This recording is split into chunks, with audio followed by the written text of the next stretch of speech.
ஆணவத்தை அழித்து ஆணவத்தை வேரோடு என்று தேவர்கள் வாழ்த்தினார்களாம். அதனால் அவர்கள் வாழ்ந்தார்களாம்.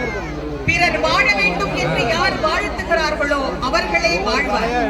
ஆகவே நாமும் நம்மை சார்ந்தவர்களை வாழ வேண்டும் என்று வாழ்த்த வேண்டும். வாழ்த்த வாழ்த்த நாமும் வாழ்வு பெறுவோம். முருகப்பெருமான போய் நம்ம வாழ்த்துறதா? அவர் தானங்க நம்மள வாழ்த்தணும் அப்படின்னு நினைக்கலாம். கிடையாது. அருணகிரி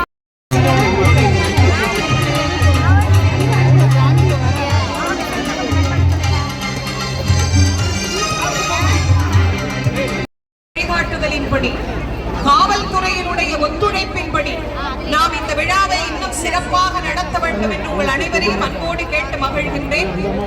சூரன சம்ஹாரம் செய்த முருகப்பெருமான் நேர சந்தோஷ மண்டபம் போவர். சந்தோஷ மண்டபத்திற்கு சென்று சுவாமி அங்கிருந்து புறப்பட்டு மறுபடியும் இப்ப போன வழியில வருவார். சம்ஹாரத்துக்கு போகும்போது பார்த்தவங்க எல்லாம் பொறுமையா அப்படியே இருந்து சுவாமி சம்ஹாரம் முடிஞ்சு சாந்தமா வருவார். போய் அங்க அவருக்கு சாயா அபிஷேகம் நடக்கும்.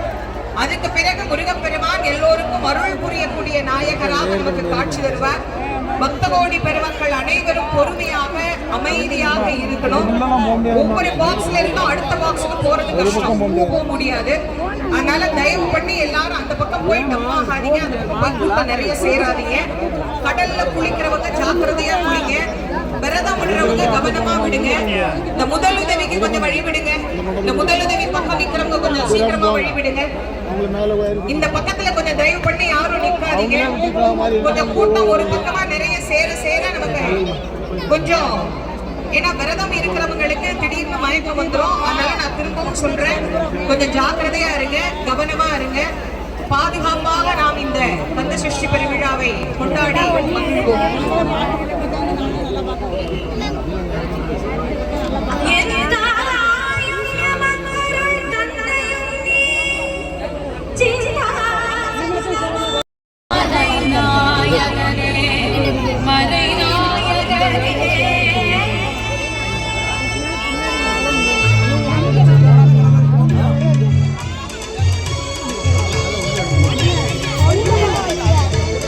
பாரு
சந்தனம் மணக்குது, கற்பூரம் ஜொலிக்குது,